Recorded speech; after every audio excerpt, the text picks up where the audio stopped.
Hi, cooperating teachers. This is Trace Leahy, the clinical supervisor at York College. At the point when you're viewing this video, I've already been in touch with you to thank you and give you some introductory information about our program. And you know how to reach me. My email is here. So please reach out anytime you want with any questions that you have. I wanted to put this video together just to talk through some of the assessments that we will be asking you to complete over the course of working with a student teacher from York College. So the first one that I want to go over is we call it Assessment H, the Cooperating Teacher Biweekly Feedback Form. This is a formative assessment, and we're going to be delivering it to you approximately every 2 weeks. So over the course of a 7-week placement, your student teacher will give this to you 3 times to fill out. You can, if you would like, place it in a sealed envelope and return it to the college that way. It will go from the student teacher directly to me, or you can review it with your student teacher and then just have them bring it to me without being placed in an envelope. Cooperating teachers, just like to have that option, so either is fine. In the past, if you've worked with us, we have completed these biweekly feedback forms over email. We're no longer doing that just for our own record keeping. We need to have hard copies, and it'll be easier for you too. So your student teacher will be filling out all of the information at the top, and they will be delivering it to you to complete. You'll fill it out, you'll hand it back to the student teacher, and then they'll deliver it to me. We'll actually be using that procedure for all of our assessments going forward, and so you always have the option just to place any assessment or evaluation in an envelope and have it returned to me that way if you want it kept confidential, if you need to communicate something confidentially and you don't want your student teacher to see it, or you can just review it with them and send it back. For this one, again, people do it both ways. This is a short formative assessment, and you can see there are just a few criteria that we're really looking at so that we can figure out what we need to address with your student teacher and the candidates in general in the student teaching seminar. So the criteria are planning, instruction, classroom management, assessment, instructional adjustment based on assessment, the impact on student learning, and the professionalism of your candidate. And we really ask you to think for all of our assessments in terms of the scale here that please consider highly effective to represent maybe a seasoned or a tenured teacher. So this really would be where all of you as cooperating teachers are working. Our candidates on occasionally will exhibit highly effective skills, knowledge, dispositions, but probably not consistently at this point as they're still developing. And again, we're not using this for their grades, so this doesn't really impact their grades. It's a formative assessment. What we're looking for is just to make sure that over the course of a 7-week placement, a candidate is progressing, usually from developing into effective. But if you do mark someone as ineffective, that's again very important for us to know so that we can make sure to address this topic in the student teaching seminar. We'll ask you to let us know if the candidate was absent and on what dates. Just again, we want to make sure for the state that we're recording accurately when the candidate is in the classroom and when they're absent. And then this final piece, additional comments, is actually really helpful for us because anything that, if you have questions or concerns, or if you've identified a topic, maybe it's classroom management, that you think your candidate needs a little bit more guidance and support with, or even resources to help them to develop, this really helps me as the professor running the student teaching seminar to determine a topic. I want to be able to align what I'm introducing and teaching in the seminar with any issues or concerns or questions or topics that you've highlighted as important. That way we can make sure that as mentors we're working in sync here. So please fill this out. For example, classroom management, or if it seems as if a candidate could use a little bit more support, designing assessments or figuring out what to do with them once they've collected them, how to analyze them, let me know, and I will make sure to address that in the seminar. Thank you. So that is a formative assessment. We actually have 2 formal assessments that we will ask you to complete at the end of the placement. So these will be delivered to you by your student teacher sometime in week 6 of their placement, and we will ask you to complete these and then send them back. For both there are 2 summative assessments that we're going to ask you to complete in week 6. For both of them, it would be very helpful if you could review these with the candidate before sending them in to me so that they can benefit from your insights. Again, a candidate's going to be going from your classroom either into a second placement or from your classroom into their first teaching job.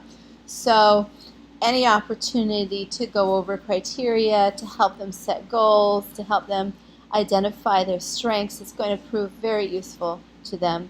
So this is one of the summative assessments that we'll ask you to complete, and this is a dispositions assessment. So what we're doing here, I will include in the evaluation a little description about what we're hoping to accomplish. But basically we're looking not necessarily in this evaluation for you to address skills and dispositions, or skills and knowledge. We're really asking you to think about dispositions just in terms of approach, attitude, that sort of thing, so that we can just get a sense, and the candidate, more importantly, can get a sense of where they are here. We're going to use that same scale in all of the evaluations that we use in the biweekly feedback form, going from ineffective all the way through highly effective. And these are the categories. There are 15. And again, if we're looking at dispositions, we're not necessarily looking at skills and knowledge. So if your candidate doesn't really know a whole lot about how to use technology, such as digital technologies in your classroom, because they haven't had the opportunity to practice that, but if they have a proactive approach, an open, positive, willing attitude to work with it, then that's probably going to be somebody who's effective. So again, this is about attitude and approach rather than skill and knowledge. We have included a rubric for you so that for each of the disposition criteria, we've tried to spell out as clearly as possible where we think someone would land, if they're ineffective, developing effective, or highly effective. So hopefully that will be helpful for you. And please know that for any of the rubrics or any of the criteria, if you have feedback for us, if it seems as if we've forgotten an idea or something is unclear, please let us know, because we will redesign, edit, revise based on your feedback. So that's the dispositions assessment. And then the final summative assessment that we'll ask you to complete is Assessment I. This is an observation evaluation. And again, this will be delivered to you during the 6th week of the placement. We will ask you to complete this. Please review this one with your candidate so that they can, again, set goals, have a clear idea of what they're doing well, what they need to think about and improve before going to a second placement or their first teaching job. And then this will be delivered back to me at the college. Your candidate will fill out the first part. We are going to ask you to assign a letter grade, and that's really a holistic grade based on how you think they did overall in the student teaching experience. So for this form, and also for the dispositions form, we're not asking you to observe just one lesson that they're teaching sometime in week 6 and then to sit with the score sheet and evaluate it. we feel that that might put too much pressure on them, and also you, for one lesson to be as perfect as possible. And of course, they're already going through that process with their clinical supervisors from the college. But this is really a more holistic evaluation that you're creating based on how your student teacher is doing in terms of their instruction, really by the time they hit week 6. So your evaluation might be based on watching several lessons that they have taught in week 6. So again, we have the scale: what is ineffective, what is highly effective. Again, this is where you're functioning, which is performance expected from a successful teacher who has achieved tenure. Our student teachers tend to work in the developing or effective range. If there is an ineffective, we'll ask you to mark ineffective if you think the candidate is ineffective in any category, and then we'll ask you to make some suggestions about how you think that they could actually improve, so that when you have that conversation with them, they have some realistic, concrete ideas about going forward.